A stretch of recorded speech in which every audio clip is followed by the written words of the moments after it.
All right, everyone. Welcome to our final event of Cyberfest. Actually, before we get started, because we have ASL interpretation happening right now with Erin Webbs, Lauren, do we need everyone else to have their videos off? Not right now. Okay, thank you. Welcome to the LogOff. We're going to have 2 minutes of SF Scene Fest intro. I'll go over some house rules and expectations. We'll meet our hosts.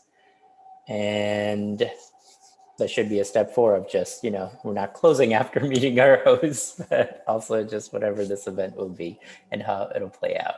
We're just glad you all could make it here. Just to go over one more time, San Francisco Zine Fest was founded in 2001 as a gathering place for writers and artists from around the world, but especially the Bay Area. It's typically held as a one-day festival at the County Fair Building in Golden Gate Park. Last year, we had about 240 exhibitors and over 5,000 people who attended. But due to COVID-19, our 2020 festival is going 100% virtual. So this year, instead of having just a one-day events, we have 3 weeks of online programming. We started on September 6th, and today, September 26th, is the last day. We had exhibitors, show and tells, reading, demos, interviews, and lots of other things. Also, unlike last year, we had 3 guests of honor. Our week 1 guest of honor was Alex L. Combs. Week 2 was Steph P. Sun. And today is the last day of week 3, and our guest of honor for week 3 is Tana Tucker. And this is just to let everyone know that they are welcome here, and this is our Safer Spaces policy. That they're welcome here and that this is an inclusive area, inclusive space for everyone. So I'll just read that. We are committed to providing a harassment-free experience for everyone, regardless of gender, gender identity, expression, sexual orientation, disability, their physical appearance, body size, race, or religion. We will not tolerate harassment. I'm getting lots of messages. Not tolerate harassment at San Francisco Zine Fest events in any form. Individuals violating the Safer Spaces policy may be sanctioned or expelled from the space or the event at the discretion of any San Francisco Zine Fest organizer.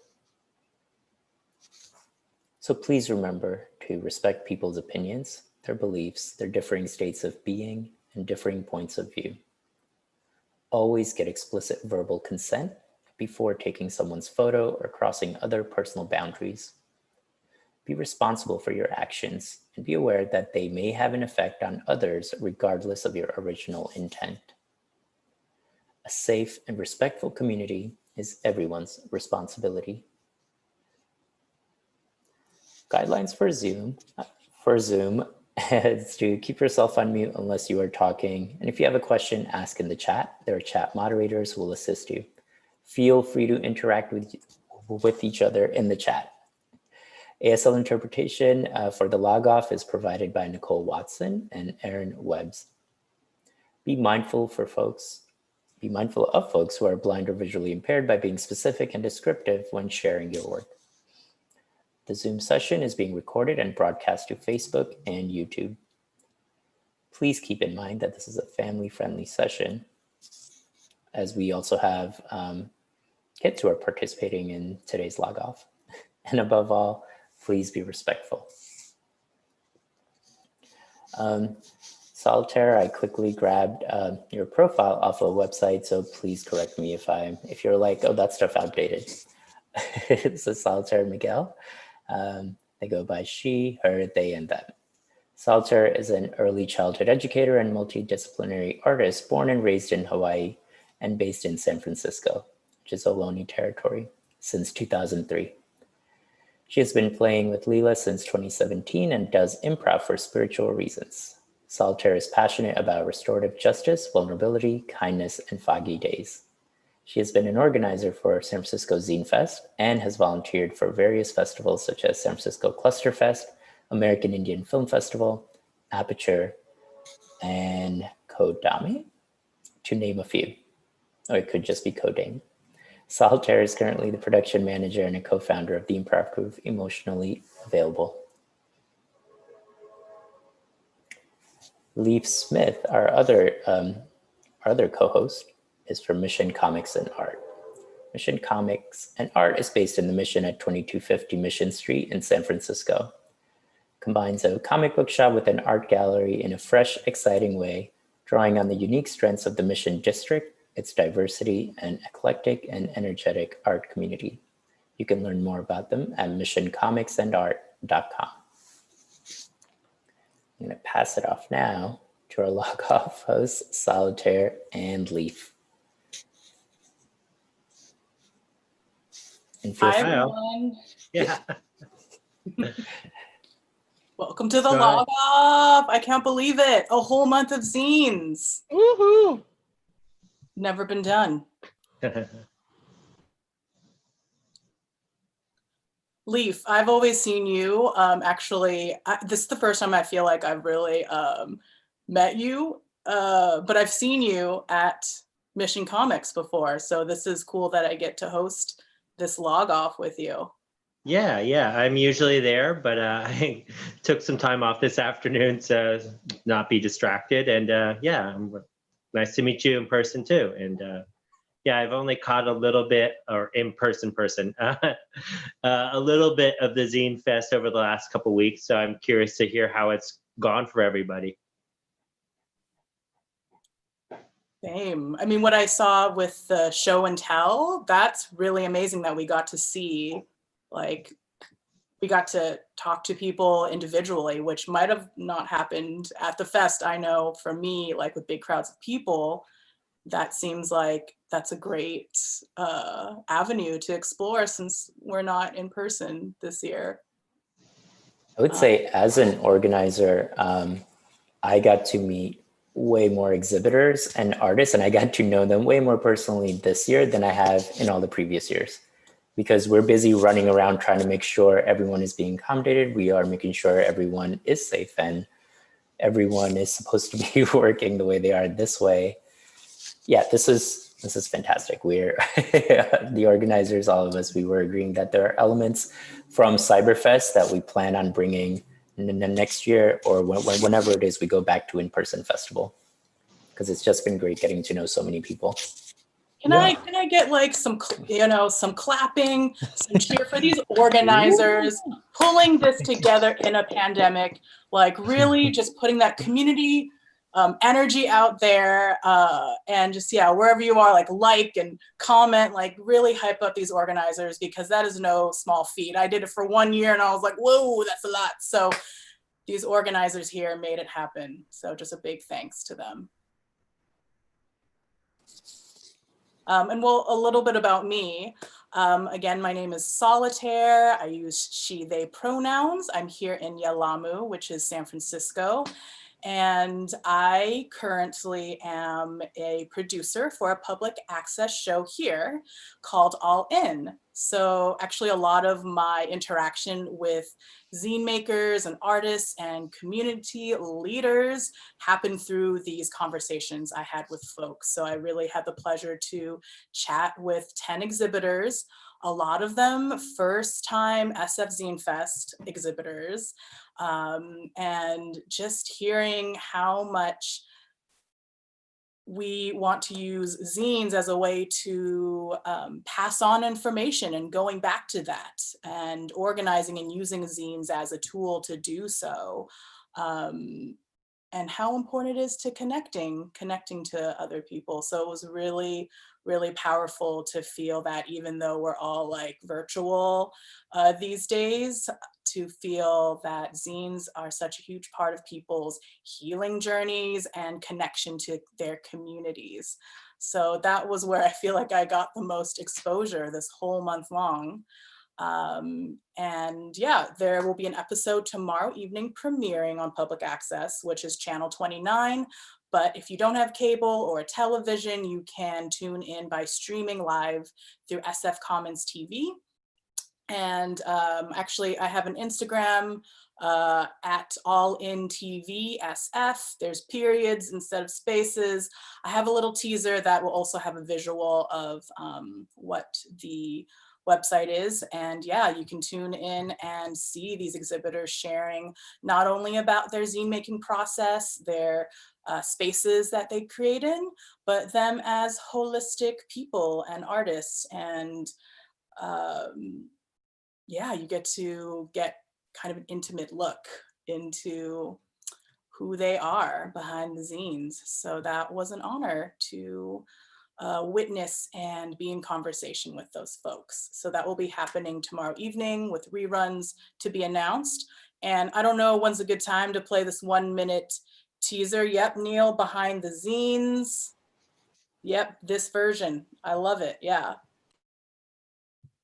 And it just really inspired me to like connect with more folks in the zine and DIY community, and hope this continues. So yeah, let me know when's a good time to play that 1 minute teaser. This is a good time. I mean, you're talking Okay, about it now. Go for it. Sure. We'd love to see it.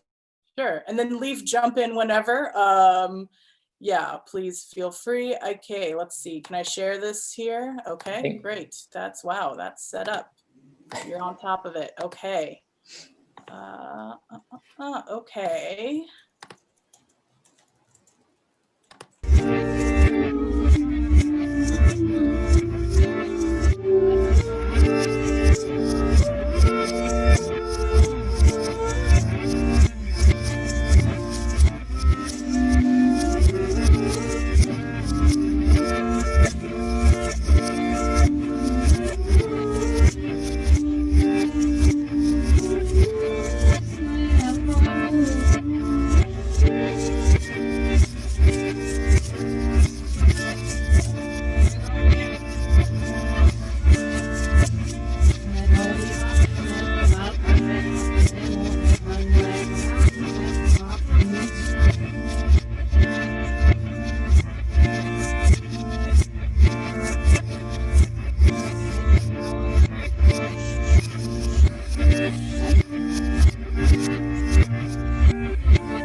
I'll just pause it right there for a sec. Yeah, that looks so good. Oh, thank you.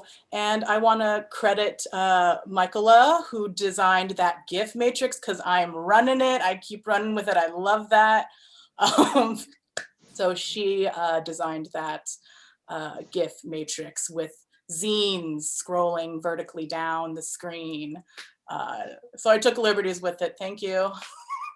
Yeah, thanks for the credit. And just so you know, I made like a few more versions on many different platforms, so I can give you a lifetime supply. Yes, thank you. Yes, so that episode is airing tomorrow, and I just keep my Instagram updated with the info for that. So feel free to check that out.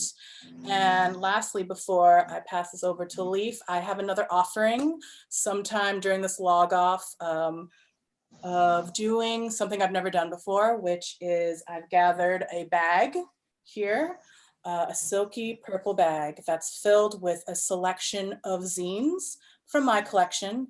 And if someone would like to receive an intuitive zine reading from me, that's one of my offerings for the LogOff.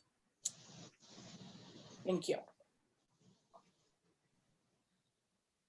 That was great. Yeah, I'm looking forward to the show tomorrow. That sounds really interesting. Yeah, it was really fun to make, and it's really fun to be on public access. It's so freeing and liberating. You can do anything you want. You don't have to do the same thing over and over. And just, it really is, I don't know if it's a form of a zine, I want to say, because it's public access, like anyone, well, if you have the internet and computer, or if I project it out in public somewhere, anyone can access it, and as a form of information. So yeah, I really enjoy being on public access with so many BIPOC producers and folks just doing it, putting out content, putting out whatever is important to them. And I see folks that are engaged in community and art making and healing as something that I feel like is important to me and that I want to share. So yeah, it's been really fun having a public access show. Cool. I have a question if this is an okay time. I feel like especially because we're doing Cyberfest this year, a few people have mentioned, you know, they make zines that are in physical form, but then also there's a digital component. Like, what do you think it is about zine making that carries over to digital or to TV? And like, where do we draw the line? Because a zine can be anything, but can it be anything? I just want to hear your thoughts on that. Right. That's what I was thinking, hearing folks describe zines distinguished from magazines. And what I heard from a lot of folks who didn't even, I don't think anyone knew each other or interacted with each other, but a lot of folks said the same things, which was zine making being very personal, and you get to meet the people face to face who you are giving or selling your zines to, that connection, as well as it being a form of information that isn't censored, that can be raw, and it's not necessarily about a polished art product, but to get information, important information out urgently, just passing it out in a square, like that seemed to be the main thing. Hearing folks speaking about zines. Yeah, so a lot of those things definitely can carry over to digital, like being really inspired to make something and then putting it out within 2 days or 2 hours or whatever like that. I'm curious about Leef's opinion too. Like, where does the line between like comics and zines and other related publications, where is that line drawn as someone who owns a comic book store yourself? Yeah. I mean, for me, I think the physical, tangible objects really does have a value and, you know, communicates something specific that is very different than a video presentation or all these other ways of presenting information or communicating. You know, it's a more sort of solitary interaction where, you know, it's the active reader. So I do feel like there is a strong distinction, and you know, I still have value in that sort of like active reader experience. Yeah. I was curious about sort of how this has gone, where, you know, the typical zine fest is a very like, okay, you sit at your table, you have these short interactions, and then for Cyberfest, it seemed like, you know, you were really sort of, a lot of people were inviting people into their space and really sort of presenting their work space, and that, I thought that was really interesting, but very different. Definitely, we appreciated when some artists did show us their workspace, even like, I mean, like literally like, this is what they make, this is how they do it, along with sharing their readings. And I remember going to like some festivals like in person and going like, I don't even think I spoke to 10 people at this festival. And here in our show and tells, all of a sudden you have like an engaged audience who is waiting for you to explain for 4 minutes without interrupting you. And I was a little jealous of our exhibitors this year. I'm like, I want that. Because I had gone to a festival like a couple years back, and I remember someone approached me and then they were talking to me, and then they started giving me advice. I was like, well, this is what you can do to improve, and this is, and I was like, wait a minute, this is unsolicited advice you're giving me right now.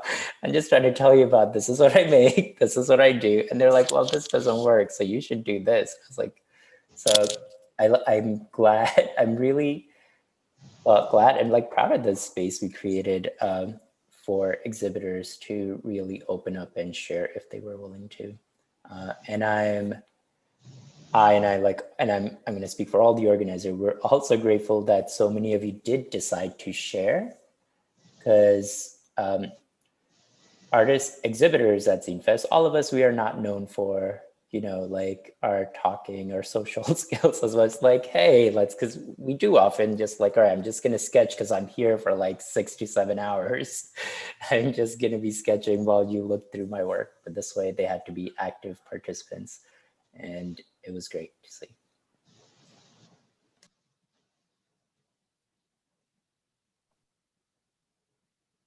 That was a really good question, Michaela.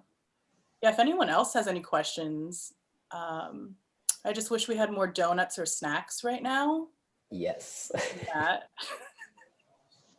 I always feel that way at the end of Zine Fest. I feel like we have food vendors at the in-person fest, but they always run out by the end of the day. So it's really true to that form. Oh, that was so cool when Zine Fest started doing food at the festival, because that wasn't always like that. It's still a big thing. Where we were trying to get more folks, but of course, like this year, so many things did not go the way they were supposed to go. Was 2019 the first year that we had food? No, we've had food in the past. Okay. What was that year that you had me cut the watermelon at the Power Donut? Because I think that was a pre-food year. Look, we had a watermelon. We had a giant knife to cut it with. Yeah. I think, Neil, you should explain what the Power Donut is for anyone who doesn't know, because I didn't actually know what that was until this year. Absolutely. I don't know that I actually can explain it, and I don't know where the name came from. It's basically just the kind of command center for SF Zine Fest organizers. It's where the SF Zine Fest merch table is, where the information is. So I think it's called the Power Donut because it's, roughly circular shaped in the middle of the larger room of the county fair building. But yeah, that is where the snacks would also be. And sometimes they would actually be donuts, which was great. But other times there would be watermelon. Yeah, at the Power Donut, and I'll be very specific at this time, it's a square because you're working with tables here and 4 tables. We call it a Power Donut because it had snacks, it had festival merch, it had info, along with 1 table for organizer merch. So like the zines and work that we make, organizers make. And one of the tables, the full tables, is that of the guest of honor. And that took up like all 4 sides. Yes. So speaking of, I'm going to make sure to where there are also power outlets. What was that, Neil? Oh, no, I was just going to ask if there are power outlets, but that's kind of a dumb and obsequious question. What are we going to post? I weirdly doubt it. I kind of doubt that there are power outlets, but that's definitely something for us to get next time we have an in-person fest. And I was just going to say, since the exhibitors were all highlighted this year on social media, but the organizers didn't have a chance to have their table, we're going to just post stuff about the organizers as artists later today, hopefully. And then also we're going to highlight a bunch of the local businesses that always come through for the zine community, like printers, bookstores, anywhere like that. So keep an eye out for that over the next couple of weeks. And anything else? I feel like there's still so much more that we want to do for Cyberfest, but it's kind of over. Is it really over? I feel like it doesn't. I was thinking about it yesterday and going like, oh, yesterday was the second to last day. And I'm like, but what did we do before Cyberfest? Was there life before it? Like it has taken up so much of our time these past 3 weeks and the month before that and the month before that. Just planning all that. Yeah, I don't know what I'm going to be doing with all that extra time, but I feel like we won't be because now we're going to be focusing on local. My partner is saying, I know what you're going to be working on, but local businesses and everyone. For the next month, hopefully we can make October all about local businesses and how we can support them. I see that Snake Zines, so one of our exhibitors this year, Snake Zines, Kid Zines, they will have a question. So go ahead, if you can unmute yourself, feel free to share. Thank you. So I was just wondering if how you did Zine Fest this year for Cyberfest would change how you would do it the next years when we do it in person. Had you, I have a question. That's a great question. Thank you for asking that. I have a question. I feel like did you all table last year? Or have you tabled in person at San Francisco Zine Fest? Yeah, we've tabled in person last year Okay. for the first, for the 2019 Zine Fest, but also for the social justice, the Youth Justice Comic Con. Oh yeah, I remember that. Thank you. Yeah, we also co-sponsored that one. And I think that's where I remember meeting you all, like specifically. And I was like, oh yeah, these folks. Similar to last year, we're assuming we will be back. We can't say anything for sure, but it'll be similar where we'll have lots of tables set up, about 240 exhibitors again.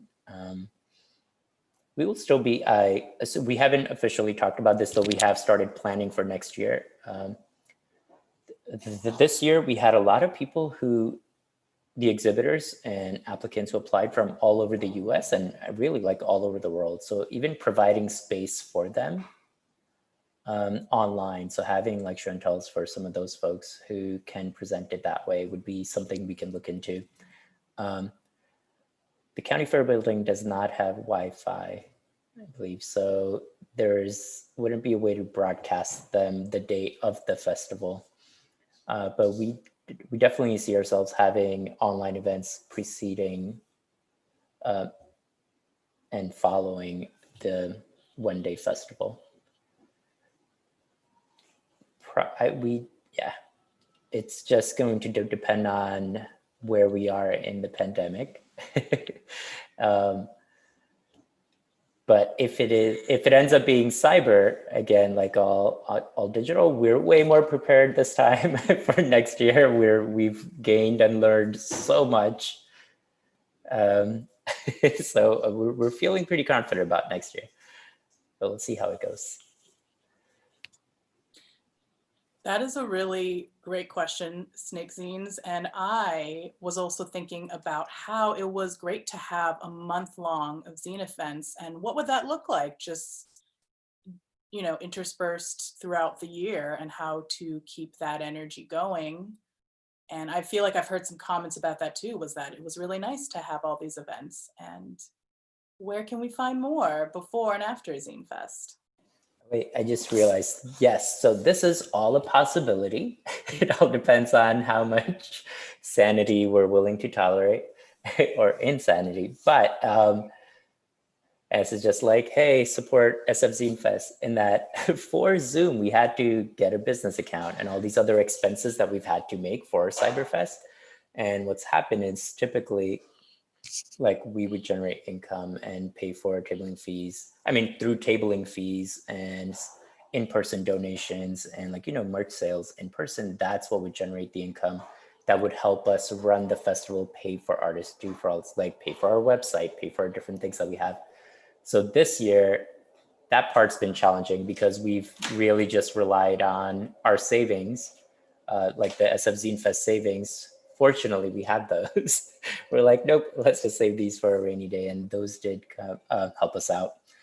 And like lots of folks volunteering, more and more people stepped up to volunteer this year, especially with ASL interpretation. As you see right now, we have 2 interpreters who are volunteering their services right now. We give it up for our interpreters this month. Yeah. Thank you, Nicole and Erin. Yes. Thank you. But yeah, and of course, like more and more folks, I'm having like 3 guests of honor meant 3 different like festival posters and stickers and all this merch that then we're able to sell online. So heavily dependent on our San Francisco Zine Fest online store right now to help generate income more than anything. But it's been great. yeah, we've had a lot of fun having events for the month of September, like 3 weeks of it. That's been fantastic. And we hope we can keep it going. But again, that means, oh no, we're going to have to extend our Zoom business account. Lauren, that's going to, we're going to have to tap into some more income for that. Solitaire, you were also asking about other events. I think this pandemic and the fact that people have been able to come to ours from all over the world also means that we're able to go to other people's all over the world. Like one of our exhibitors this year was telling us about Wellington Zine Fest, which is coming up. And another one was telling us about Zine Day Osaka. And there are just so many, whether they're in your town or not, that are having virtual events that we can now go to for free. And then also, I'm wondering among the other exhibitors or the other organizers, are we still going to do workshops and stuff throughout the year? Because in the last few years, we've been doing like monthly zine making events at the local libraries and stuff like that. Just curious, since I'm not really part of planning those. And I don't want to be, don't ask. Yeah, that's a lot of me going to Oakland Library and just doing those once a month. But yeah, that's something I would love to do. Again, like one of the events we had for Cyberfest was just a zine making and drawing hangout session that went really well. So a lot of people attended, and it was just, I think, just setting aside some time where you can create. I mean, it could be something you do at home, but instead of doing it by yourself, you just have Zoom on and you can make comments every now and then and say like, oh yeah, that was nice, or this is nice. We wouldn't need to broadcast it really because it'd be a lot of quiet zine making time. But if we're not broadcasting, that means we can also listen to music. So that'd be great. But yeah, that's something. Are you committing to what, like twice a week? Hosted? No, none of this. What? Once a month? No, well, Oakland Library knows. Oakland Library knows. After September, we're taking a break. Start again in January with workshops, and then continue talks. And maybe in January we'll start online workshops and things. Okay, cool. So people can look out on social media for us to announce that, and in the newsletter if you sign up for our newsletter. Yeah. Thank you. And it'll be great to also just see a bunch of exhibitors who don't feel like they have to attend because they're presenting. It'll be just great to make zines or draw with exhibitors without the pressure of Cyberfest or anything. It's like, oh, we're just hanging out and making friends.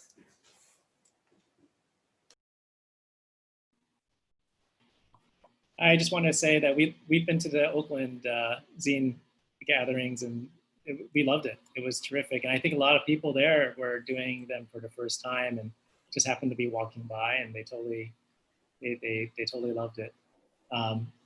Also, I just want to say, I love that all the show and tells. I hope that there might, maybe in the future, there's even just links to people's pre-recorded ones. I thought that was just so great to see. There's never enough time in person because, you're running around, but it kind of helped to, it's like, oh, I want to go talk to them specifically at the Zine Fest. And I just loved everyone's little 4-minute presentation. And 4 minutes seemed like about the right length.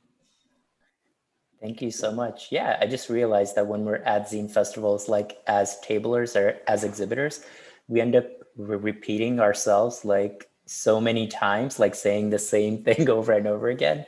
And this way, in a show and tell, you kind of say it once and people listen, and it's recorded. So you can just be like, here, watch my video for this. One of the things we definitely like that Corey Angry did was they showed us their workspace. And I think that can be something we can ask exhibitors to do, like show us your workspace, show us how you make a zine, or just show us some things you like. And if they're pre-recorded, then we can post them on our YouTube and just share it and say, hey, look, this is meet another exhibitor. And it can be like a thing where it's just like, oh, what is this? Like, oh, meet another exhibitor this week or this week. And that way we can cover, let's say 52 exhibitors so that aren't even like just throughout the year. And that could be something that's cool too. So thank you for that suggestion and that feedback. I had a general question for everyone, is that, so, So for SF Zine Fest, it's usually the weekend of Labor Day, and it's that Sunday. What do you do in September? What did you do in previous years in September other than SF Zine Fest, or even if you did Zine Fest? And Brian, since the cameras or Zoom is focusing on you right now, I'll ask you, what about you two? Well, our first Zine Fest that we tabled at was last year, and we actually had just finished our an installation or a project, so that was perfect timing. Was it? Right around the same time. I think we've attended in the past, but that was the first we tabled. What would we normally do? It's summer in San Francisco then, so we go outside a lot more. The fog is dissipated. Thanks. Sorry, Kate and Francis, what did you do last year in September? Well, I think some of it was finishing up the zines that we were working on at the moment. Yeah, I feel like in the beginning we were kind of getting prepared for being in the Zine Fest, and afterward we were just like, I think we had recently come out with a new issue, and so we were sending that out to people and stuff like that. Yeah. And I also just remembered that school. Yes, we weren't in a pandemic last year. There was also school last year. We were also just socializing with other people in person and hanging out. Yeah, all of that happened. Anyone else want to share what they did last year in September? Not last year, but usually the day right after Zine Fest is a big music festival in Oakland, West Oakland, called Hyro Day, and normally I would exhibit there. So that's actually virtual. It was virtual this year, and yeah, it's too bad, but it was like a huge gathering. But obviously we can't do that anymore. But Hyro Day is huge in Oakland.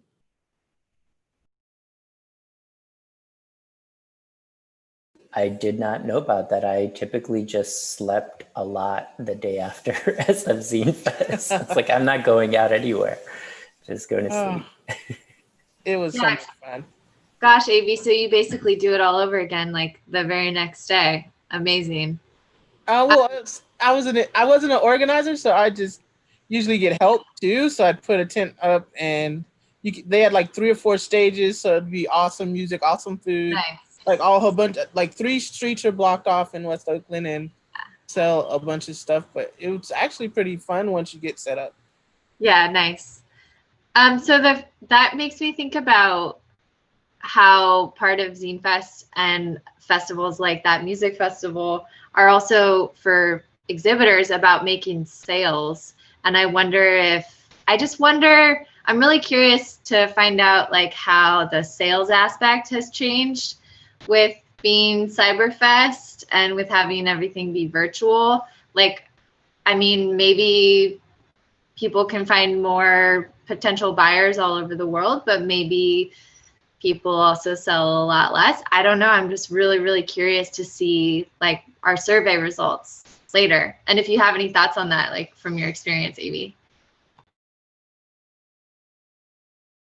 I'm sorry, say that last part again.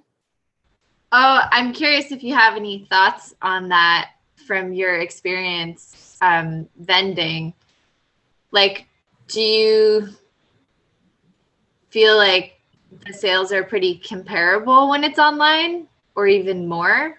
Or I don't know. Maybe that's not a fun topic to talk about, but no, it actually depends on how engaged I am. I feel like if I push sales, then I get more, and then obviously it helps. I actually found once you guys posted my links, like the past couple of weeks, I've gotten a bunch of online sales, and I've been putting like new stuff in my shop. So I think that those 2 things coupled together, then you just have to market a little bit more online because no one really knows you're there, right? But people come to in-person things with the intention on finding you or finding stuff to buy. but there's so much online that you really have to spend more of your day promoting yourself.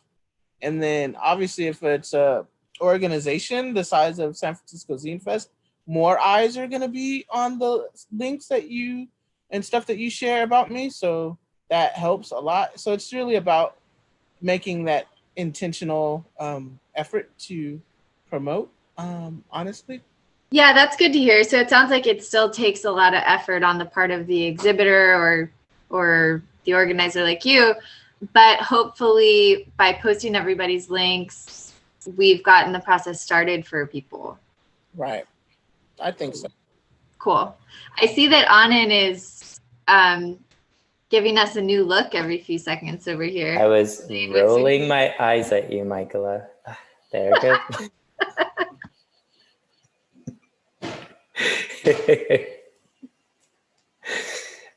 Well, no, I remembered that I could be a power donut. So I was like, why am I not being this power donut that we spoke of earlier? I can embody this, yes. We're gonna have to get that as like a costume for when we. And just when I'm feeling my queer self. Yes. I remember someone told me if I could outrun the cloud, and yes, I can. Oh. There you go. Oh, wait, okay. Focusing again, let's see.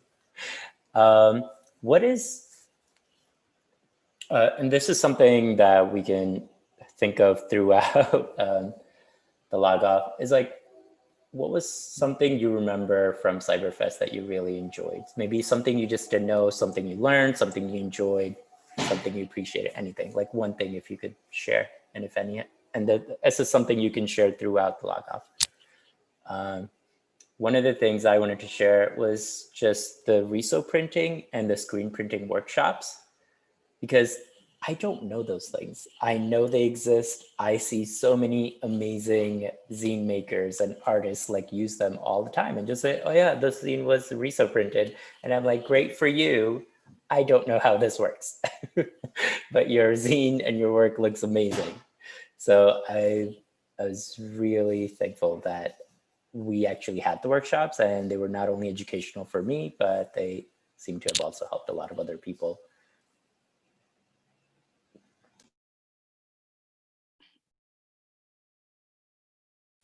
Yeah, I'll piggyback on that. It was really fascinating to see the tools and the processes and the different workspaces.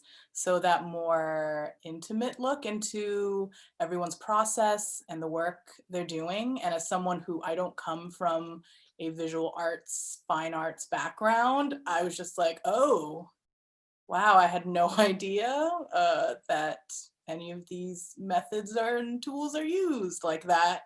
So yeah, I got a big education from seeing these show and tells and workshops. But I also really just liked the fact that we could still connect and even learn more so than we did when we were in real life all together breathing the same air.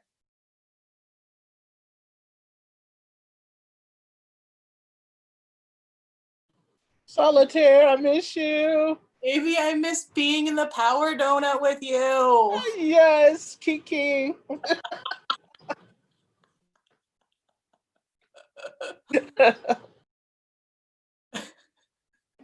So yes, Solitaire used to be an SF Zine Fest organizer. Actually, the first year I volunteered, I think it was 2016 or 2017. Solitaire was an organizer then. And then the next year, Solitaire just decided to leave, I guess, when I decided to become an organizer. What happened, Solitaire? I was going through a personal crisis. Okay, that. So, I'm glad I could support though, and continue to support.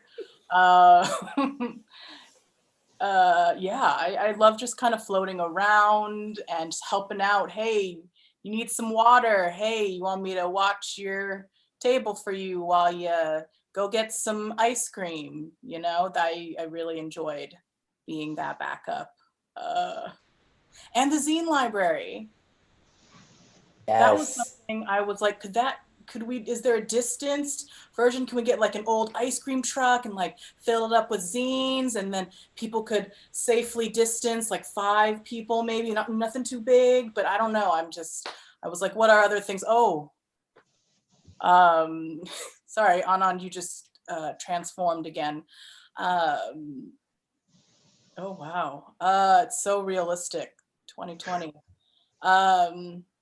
I don't remember what I was saying. Yeah, zine library ice cream truck. I love it. Maybe in November. Maybe November can be the month where we figure out how to feature a bunch of our zine library, which all happen to live at Anand's house. So guess who? House. Partly at my house and partly at Ronnie's house, also a former organizer. And that's still been a thing because that's real estate you gotta invest in to keep these zines somewhere. Yeah. And the kiosk fest, that's where I think I met you, Anand. You and Neil, I believe. Mm-hmm. And I remember this idea of the kiosks, and it was like, could be the zine library or something? But I'm not quite sure about the security of that, and that didn't pan out. But your beard is real. I didn't realize that. The beard is okay. So I was gonna say this is what I do when I'm really happy. And wait, that didn't work. Okay, so when I get happy, I shoot gumballs out of my mouth. I do this. Oh. What about doing like a zine library, like mailing box or like a mailing list that just like you send it to the next person on the list and the next person on the list, and then it sort of travels around. Ooh. Interesting. Yeah, that's a great idea. And I love the idea of supporting the USPS as well, and loving the pen pal snail mail coming back in. Yeah, right. That's fine to do because it's just sitting in the envelope for 72 hours or whatever. I think all you need is 48. 40. Oh, that's what I've heard. Ooh. Wait, so how would this work? So we would have some zines that we would send out to folks? Yeah, in a box, and then there'd be a list. So no, it would go to one person, and then the box would be mailed to the next person, and you'd just commit to continuing to mail it. Okay. Yeah. Oh, Nicole loves this idea. And did we have a question from Brian? I see your hand is raised. I actually had a question, T. I was wondering if there's been any feedback from attendees, because I know that definitely amongst exhibitors and people who make zines, that we love this new format for being able to meet each other. I'm just wondering for people who just love to go, because so many people do attend, like a lot of my family and friends attend even though they don't make zines. But I don't know that we were able to convince many of them to sign on. So I was just wondering feedback from attendees. We haven't done an official like a feedback thing. So like in previous years, it's whatever we hear from folks. We do an exhibitor survey, and at times we've done a volunteer feedback also, like survey that they do. But just from the comments that we have received from people, whether it's on YouTube videos or people telling us that's like, oh, they've been watching the show, and tells, but just watching the different events. And again, like I was telling, I think just in the LogOff earlier, but like just having our in-person events usually, like, you know, our workshops or readings, they usually have about 20 or so people who attend. But we found that our live broadcasts, while they have about 30 or so people watching between YouTube and Facebook, people are going back to the YouTube videos and watching them after they've already been broadcast. So now like our videos have more than 100 and 150 in some cases, like one of them is over 400 views already. So I'm like, it's because people are able to share the videos, like artists are able to say, hey, check out this show I was part of, or check out this thing that I did with another person. And that has been great. Thank you, that's great. Yeah, so hopefully those videos are becoming something that artists can also use to promote themselves and sell more work, which is a major goal of ours for sure. Michaela and the selling. I love it. You know, fact Go of ahead. life under late capitalism. Yeah. Always be closing. We had a question too about how people are keeping track of all the zines and zine makers that they liked, and if people are finding ways to either catalog that on their computer, organize it, because normally you would just bring a bunch of zines home in a bag and make time later to read it. But the question now that everything is virtual, they wanted to know how are people going to make sure that they catch up and either buy stuff or read stuff that they found online. I just realized, so we are going to be having all like our exhibitor list on our website that has everyone's links, whether it's our social media or donation links or Venmo and all of that. You can definitely, like, they'll be up there for the year. So like until the next year. So you have access to everyone there. Our YouTube videos are up, our Facebook videos up. So you can always access folks that way. But AV, speaking of that, like I think maybe next year, now that we know what we can achieve online, maybe we can also create an option where visitors to our website can like favorite exhibitors. So there's a little star that goes up and you're like, oh, I like this one, this one, this one. And it kind of just shows them who they've liked. Oh, yeah. Or if not, because that means we'll need to either pay someone to do that, find a volunteer who's willing to do that, or learn it ourselves about how to program this page. Because right now, the exhibitor page was basically just me doing the layout in Squarespace, and it took so long. But I love what Lauren just said, and it's for a downloadable and printable zine. Yes, we're doing that. And yeah, I think we probably have a volunteer who can do that. Yeah. Yeah, definitely. So if y'all don't know, Michaela is our volunteer coordinator and social media promoter and the designated person who's staying up until 5 a.m. You know, you all have a designated person, and we've designated Michaela to be the stressed person this year. It's great. It's been great for me because that was me last year, and I was not happy with that. Anytime.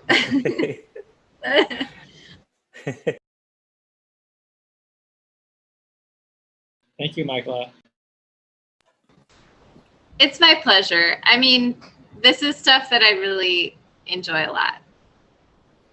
And a question. I'm sorry, Michaela, go ahead.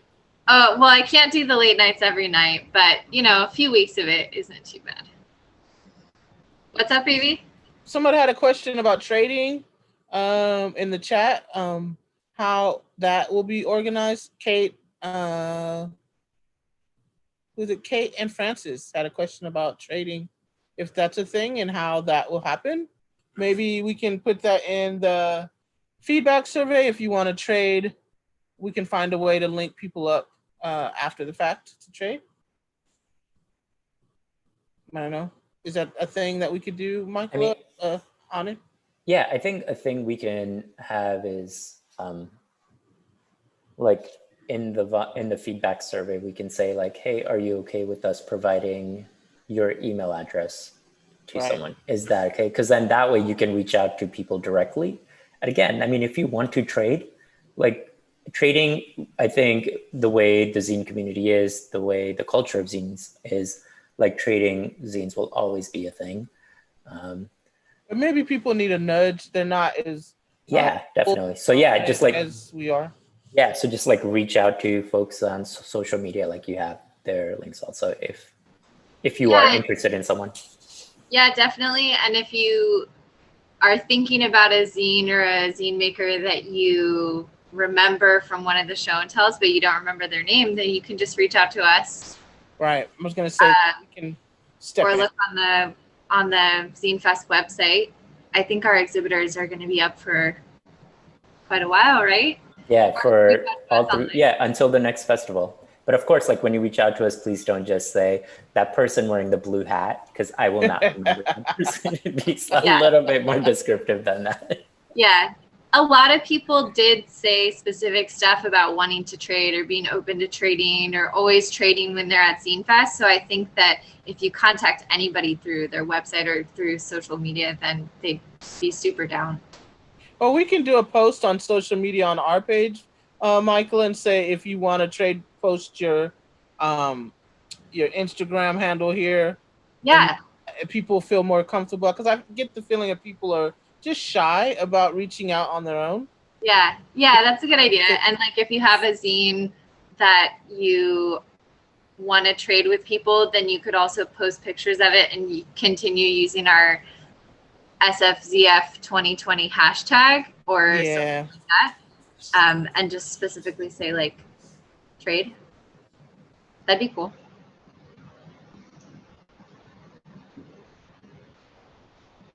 One of the things I was going to add, Michaela, when we mentioned that you're this year's designated like staying up till forever person, is that and stressing is SF Zine Fest is run by the five of us this year, and it was run by the five of us last year, and that's me, Avi, Lauren, Michaela, and Neil.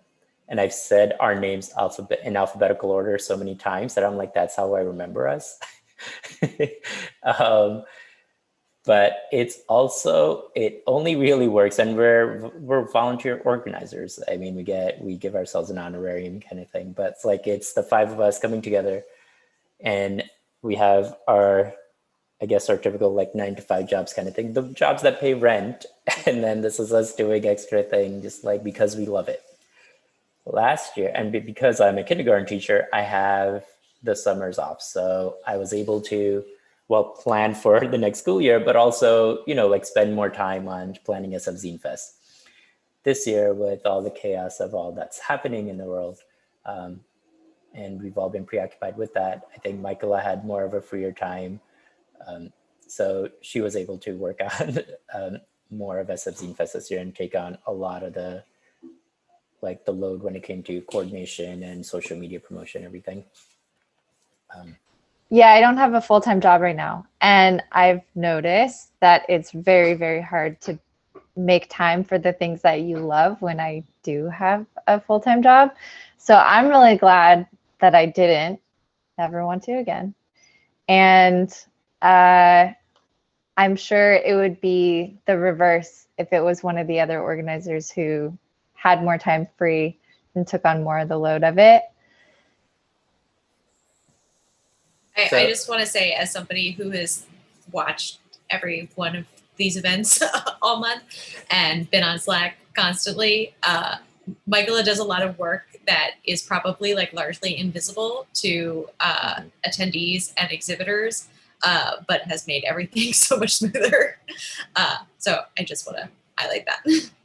Thank you so much. And also, you've been controlling all the live streams and figured out how to do all of that, which I definitely don't know how to do. So you've been doing pretty much everything that actually makes the events happen too. But really, everybody has been doing so much, and a lot of our volunteers have been doing so much, which has been super cool. Super duper cool. Would not do it without them. One thing I want to say, one of my favorite things about the fest this year is discovering how much Matrix knowledge Michaela has, because we chose Cyberfest as the theme, and the Matrix kind of the aesthetic of it. And then it was just these very arcane parts. I was like, oh yeah, that was in those movies. And Michaela just puts it out as either I don't know, something in the notes, or we call something yeah, it was good to see. I love it. So really my secret, tie everything together. My secret source of information is that a long time ago at Long Beach City College, I love public education, there was a philosophy class that I took called Philosophy of the Matrix. The only textbook on that subject was written by the teacher of it. And finally, it's been worth it. Finally. Oh, cool.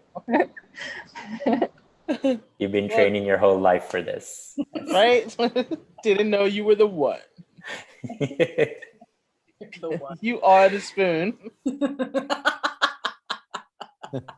Kudos though to you, Michael. Definitely been like every little piece that glued it together this year's been awesome. You and Lauren too, like especially with the programming and the YouTubes and Facebooks.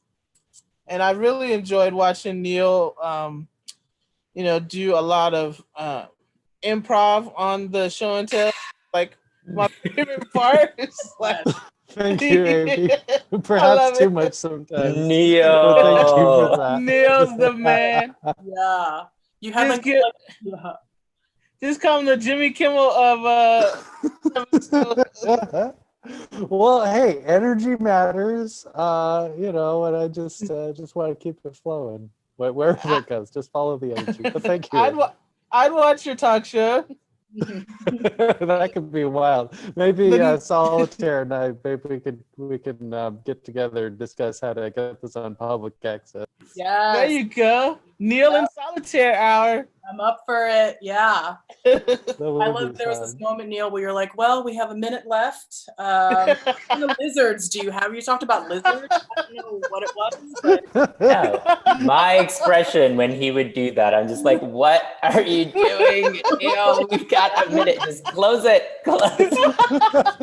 Oh my God, Anin, I was doing the same thing and all. Just wrap it. Wave him off. And he's like, all right. Hey, I want to give a full hour. Oh, you're so awesome, Neil. In the poetry night hosting circuit that I come from, you got to do your time. Oh. So. No, it was a lot of fun. I mean, again, one of the things we all learn is like how to host events now, like just the experience of doing that, because it's not something we're all comfortable with. Like, hey, we're going to facilitate this event now and tell you what our rules or expectations are in this. But like doing that for 21 days has definitely trained us and made us like just better suited to do this for next year for sure. And it's also helped us learn more about each other and how we each like to host events. Like Lauren, for example, gets on this like pro host mode where she's super knowledgeable and just I was like, who is that? Who's talking right now? I was like, is that Lauren? Diane Sawyer. Yeah. Well, I can't wait to go re-listen to that interview between Avi and Tana, which was that sick. was fantastic. Yeah. That was so amazing. And the parent panel, like those two, like back to back, were just like two of my favorite panels of the whole show. Thanks, Lauren. That was so much fun. That's so great that you can watch them again. I know I'm going to go back because I missed them because I was interviewing exhibitors. So I really want to go back, and I'm so glad that we can do that. Oh no! Ready. Oh my God! And the Alan Clark Russian spy bit was like the most awesome thing ever, Lauren. I had no idea he was going to do that. Oh my God! I think I'm gonna go back and watch his supervillain thing again and again. The supervillain thing was great. Just watching Lauren's face and watching his screen, that was like worth the price of admission. Wow. It's free. The festival is free.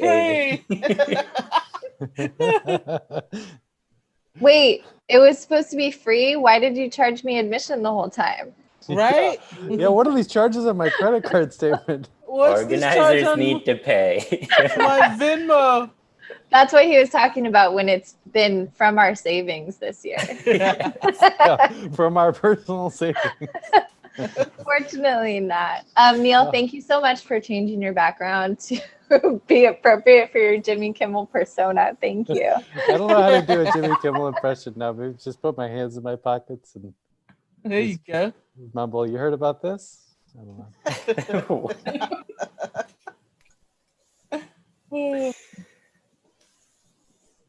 I'm trying to think of different things I'm going to remember about, like from the interviews and the show and tells and other things. I think I will remember how we almost never perfectly got a slideshow correct because we always had some sort of mistake in a slideshow or two, or we'd say the wrong information. And then as a host, and then of course, when someone else would say, all the other organizers would just be like, no, that was not a thing. Or how we broadcast our links, what is it, 2 or 3 times? We broadcast our like Zoom Twice login. twice we broadcast our meeting passwords. So then we had to change the passwords, and when I say we, it was Lauren. So Lauren had to recreate the meetings, recreate the passwords, and Lauren's still trying to stick with her like sci-fi cyberspace theme. So like the passwords, if they hadn't noticed, was like, I think it was Matrix themed, and then it was some. They were all different sci-fi movies. Yeah. It was like hackers themed. Yeah, that was good. And I don't think, did we have any hackers the whole time? We did not have like a Zoom bomb or anything. We didn't have any, but we had a sort of troll on YouTube, but that we were able to get rid of. But yeah, fortunately, I say that as we have like 19 minutes left in our last event. Fortunately, we've had no like bad incidents happen throughout 21 days, and it's been great. It's amazing because I've heard so many horror stories of like Bay Area organizations who've had people come in and spew really horrible, racist and sexist, just like homophobic and just terrible things, and just disrupt the event.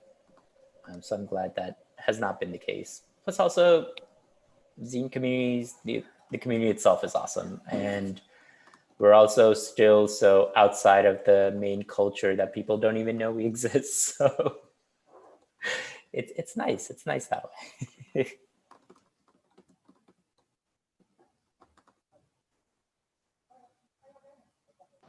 Yeah, I think a lot of our events felt really kid friendly, but it was super awesome the day when the Snake Zinesters came on and we had some other kids who make zines, and it really felt like that joy of walking through the kid friendly section at Zine Fest. I loved it. I hope that we have some more things like that. Yeah, it was cute kid magazines. I forget what something like that. I don't remember the exact name of the exhibitor, but it was a 9-year-old person, 9-year-old girl who presented their work, and she did such a great job. You too, Kate and Francis, like Snake Scenes, and like you were professional. All 3 of you were ready. You had props, you had your zines ready, and we can't say that about all the exhibitors. They all did a great job. But I was like, okay, these kids are way more ready than I was at their age, than I am at this age right now too. Some days I'm like, yeah, even now I'm like, oh, I should have prepared. I did do that recently, and I know this is being broadcast, but one of the days for school when I'm teaching kindergarten, I wasn't ready, and I was like, oh God, I'm not ready for this part. We're watching a YouTube video, and they're like, yay, let's exercise. Let's watch another YouTube video. This one's about yoga poses. I'm like, I'm sorry, I just ran out of time. So I'm glad to see the kids were on top of it. Yeah, super ready. And I love thinking about the volume of work that they're going to have by the time they're our age. Like, I'm curious, this is a question for Kate and Francis, since you're still here hanging out.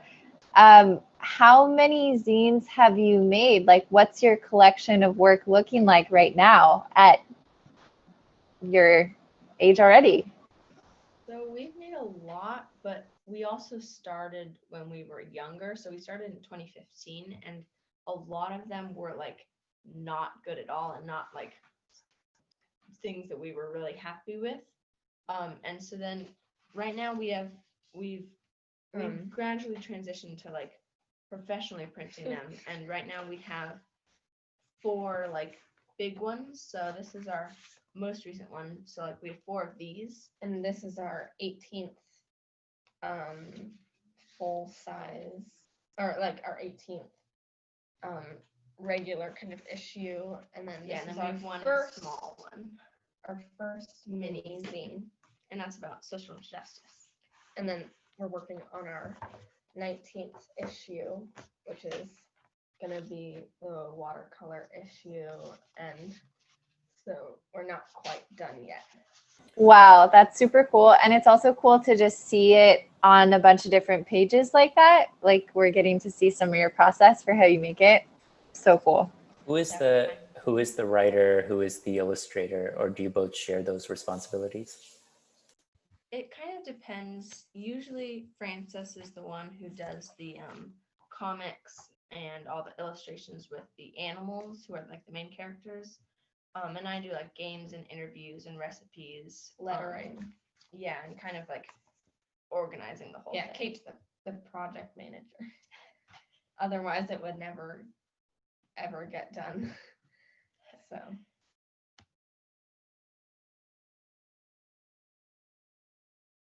But also Frances is the one who does the coding for the website, which I think was just posted in the chat.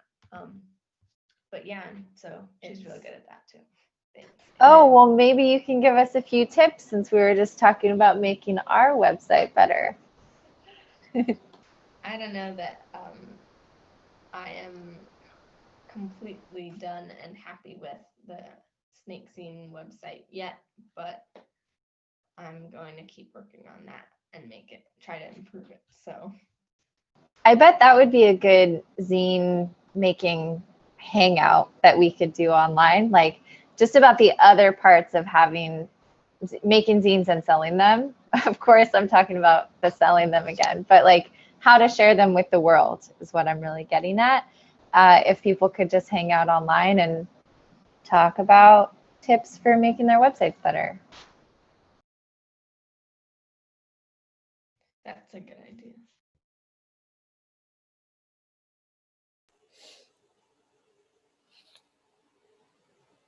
Anyone else think of anything that you remember from 3? Right now, a lot of it seems like a blur. I can't remember what we did that first day. It was a Sunday? Yeah, it was a Sunday because we're going from Sunday to Saturday. Yeah, that first show and tell. I miss. Oh, wait. We have videos of all of this, so we can be embarrassed by all of this about how awkward all of us were and quiet and all of that.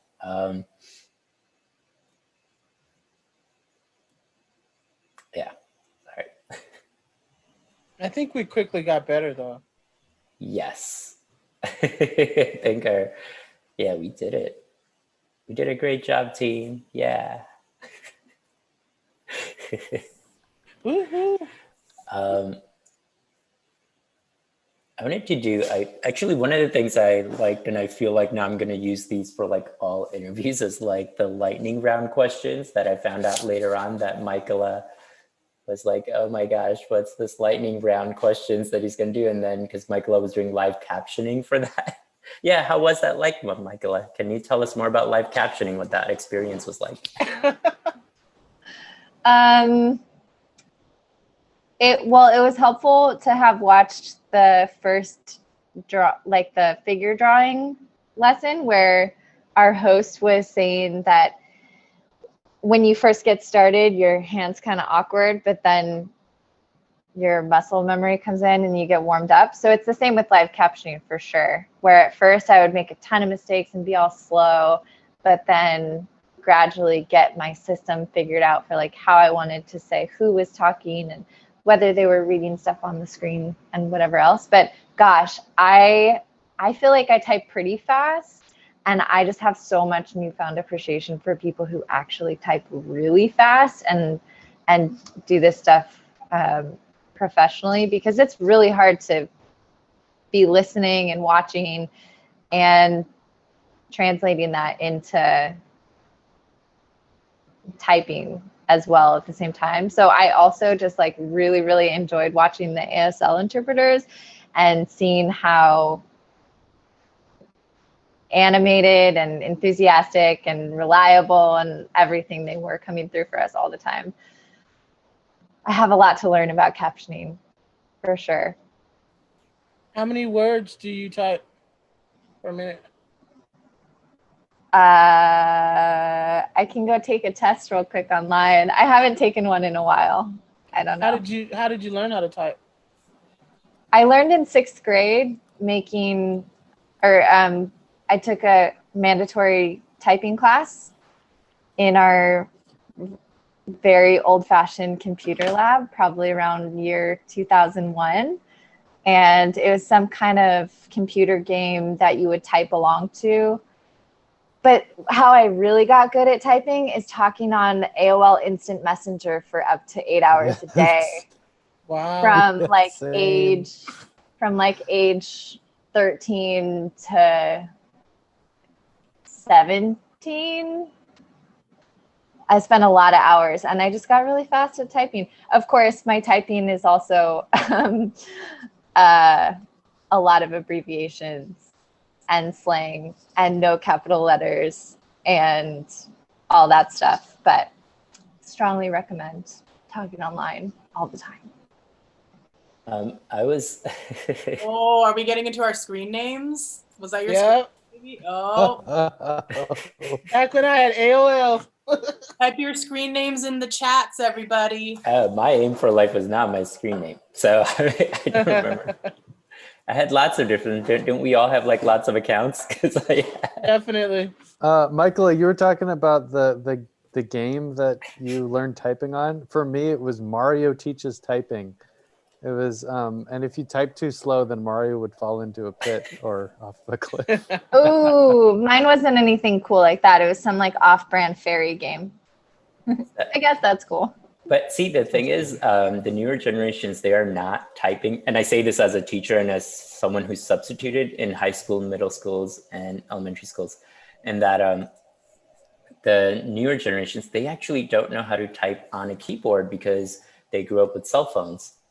So they are incredible typists when it comes to like writing essays. Like when I used to sub, like I would have students who would say, "Can I please just write this on my phone instead of going into Google Docs on a computer?" Like we'd go to a computer lab, but they're like, "Meh, whatever."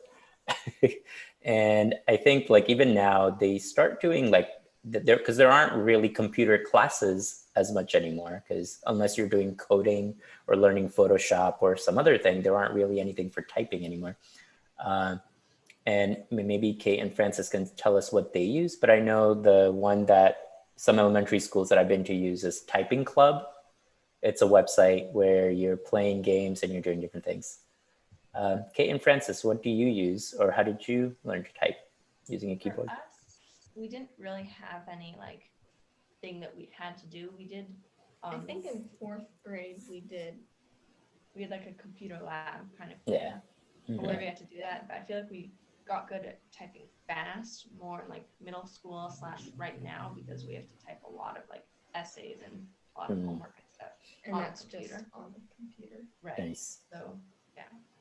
I remember as a sub, I'd have to correct students and be like, "Hey, all right, you can't just hit spacebar a million times to get to the center of the page. There's a button for that." Like, they're just like, "I don't want to do this." And I was like, "Just type fast."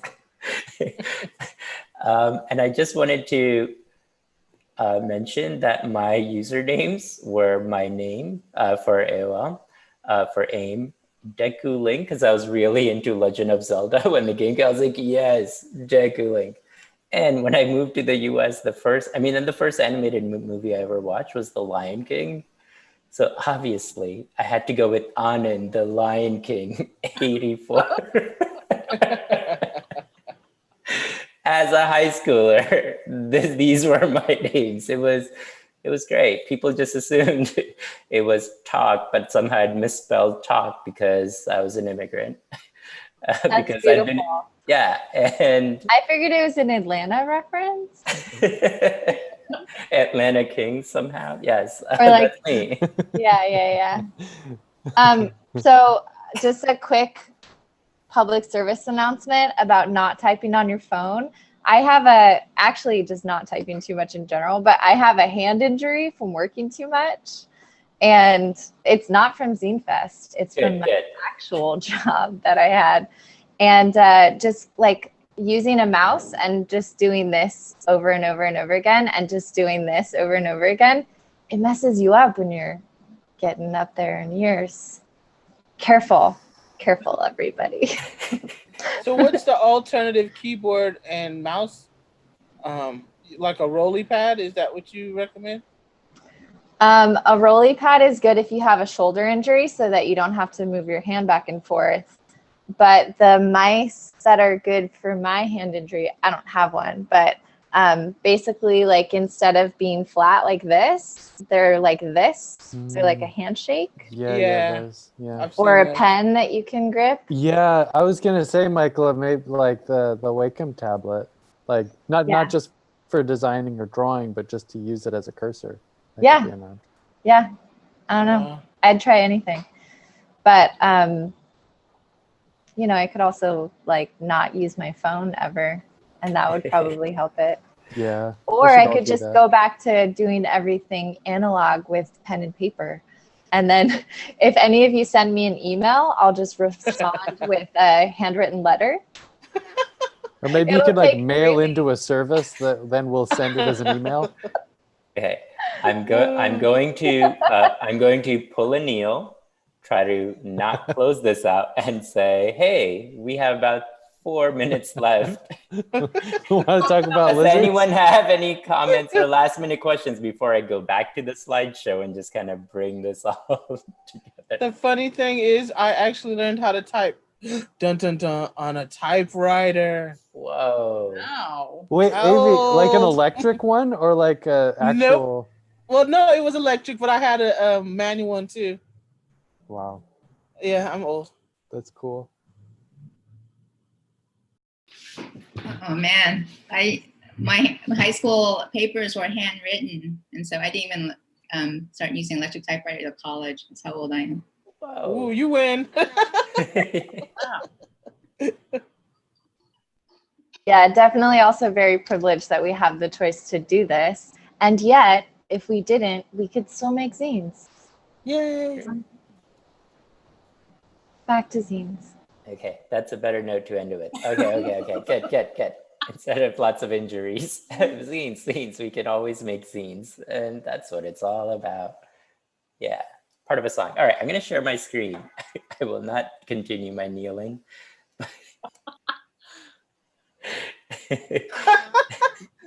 Oh, Neil. I'm glad I'm a verb. You're now watching me sharing the screen of our Facebook broadcast. Okay. So we have a bonus event.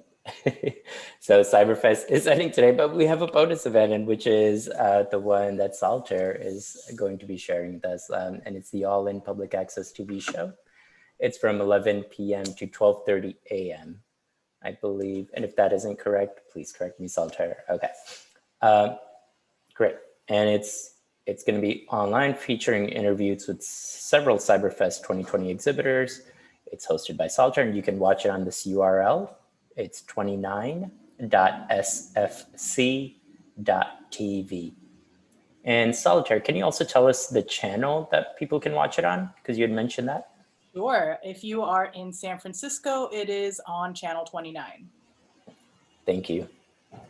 I'm gonna say, hey, buy week 1 festival merch. Don't forget, we still have these. The posters are signed and numbered. They're 20 Riso prints. They were signed and numbered by our guest of honor, Alex L. Combs. You can still buy stickers. Speaking of stickers and posters, hey, buy week 2 festival merch, because this our online store is how we are able to continue with San Francisco Zine Fest Cyberfest. And this will help us pay for lots of folks this year. And of course, technical stuff that we need to pay for, and also help us get started for next year. We did get a $5,000 grant. It was the Emergency Literary Fund, I believe. And that's going to help us for next year as well, and for this year. And of course, week 3 festival merch. Oh, wait. So week 2 festival merch is by Death Peace. Okay, week 2 festival merch is by Death Peace Sun. There are 20 Riso prints, and 50 die cut stickers. And I'm saying this as like, that's how many we have in total. Some have already been sold from each of these. So get them before they're all gone. And week 3 festival merch is by Tana Tucker. Same, it's Riso prints that are signed and numbered. And there are 50 stickers. And 10 stickers are circular and they're a 4-inch diameter. Just wanted to mention again that SF Zine Fest is a member of Intersection for the Arts. And Intersection for the Arts is a Bedrock Bay Area arts nonprofit that provides people working in arts and culture with fiscal sponsorship and resources to grow. So when you're an organization that's taking a lot of money and dealing with lots of exhibitors and also paying different vendors, artists, exhibitors, there's a lot of paperwork, so much paperwork that goes through us. And then it all has to be processed for tax purposes and other stuff. Fortunately, Intersection for the Arts handles our taxes and all of that. So we are not also stressing all throughout the year because we already stress about organizing events for the rest of the year. So we're grateful for them. We also wanted to just give out a bunch of thank yous, especially to Tiny Splendor, Shoot Studio, and Floss Editions for printing festival posters. They did the Riso prints for free. They provided them for us and they said we would love to support San Francisco Zine Fest and these artists. You can find Tiny Splendor on tinysplendor.com, Shoot Studio on shootstudio.com, and Floss Editions on flosseditions.com. So please support these businesses. We also wanted to thank, so this year ASL interpretation was provided by Pro Bono ASL and volunteers. And Pro Bono ASL is based in Southern California. You can learn more about them on probonoasl.com and some other links, social media and links, and they're all at Pro Bono ASL. We would like to thank these volunteers for providing ASL interpretation. Nicole Watson, Erin Webbs, Raul Castillo, and Nathanael Escalera. They have been amazing, so thank you so much. And right now we actually have Aaron Webbs. He's Aaron Webbs who is interpreting for us right now. And Nicole is also on this meeting, who will be interpreting, and they're taking turns, as you've noticed. And Michaela, can you please tell us about the volunteers this year? Yes, we really truly couldn't do all of this without the volunteers. We had more than 20 volunteers who came through and helped staff every event with lots and lots of different tasks. Some of the main ones were that they helped us create more than 300 graphics to promote the SF Zine Fest 2020 exhibitors on social media. And those were not so quick to make despite having a template. So they really came through for that. They also helped us a lot with becoming a more accessible festival, from doing things like live captioning, of course, the ASL interpretation, writing alt text, and also giving us amazing recommendations for how to improve our accessibility and how to improve the festival experience overall. And they were just very, very generous. And I hope every single one comes back next year. Thank you. Yes, speaking of the 300 graphics, it reminded me that this year, what I'll also remember is all the spreadsheets we created. Why? Okay, so we needed them, but also we need to be better organized for next year. So much coordination was involved between all the different teams we ended up creating, and just coordinating between Slack and Zoom and maybe more tabs. No more tabs. No, like on the spreadsheets, because you can do tabs. Yes, you're right. Sheets. You're right. Yes. The workbooks and the sheets. Oh, we're getting into the technical terms for it. Less workbooks, more sheets.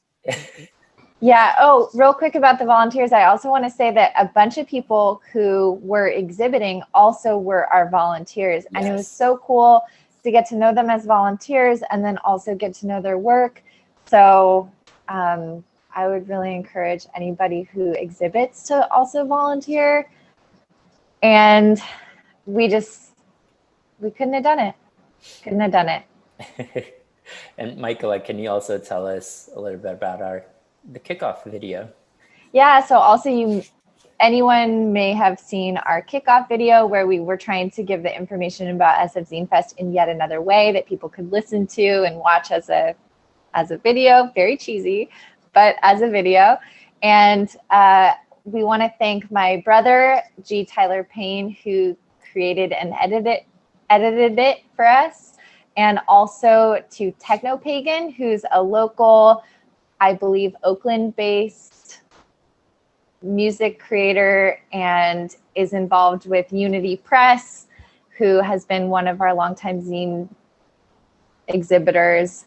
And you can check out her music at Technopagan on YouTube and Bandcamp, and she's on Instagram as Technopagan420. So love her music. Thank you. Yeah, this was, I think next year I think we should do a kickoff video next year too. It was great. I will not use a filter so it doesn't deepen my voice, because no matter what happened, the cat on my head completely, for some reason, when it came time to edit the video, it just, I was like, no, why? And Michaela, after not having enough sleep, was just convinced that that was my real voice. And I had to remind Michaela, I was like, no, Michaela, I'm a real boy. I have a real voice, not this fake robotic voice. I just thought you had been faking this other voice all this time, and that was your real voice coming out. Anyway, thank you so much to both of those folks for helping us create a video. Yeah, thank you. It was a lot of fun. All right. It has been a pleasure having all of you be a part of Cyberfest. We can't believe how quickly these past 3 weeks have flown by. We've had events for 21 days in a row. Yes, woo. I also just want to fall over and clap. Thank you for participating, for watching, for contributing and volunteering. We couldn't have done it without you.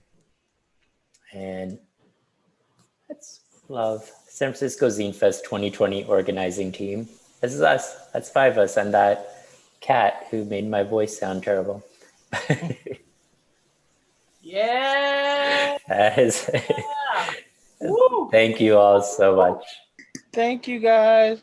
Woo. All right, I'm gonna get some rest now. Yes. Okay. Sleepy time.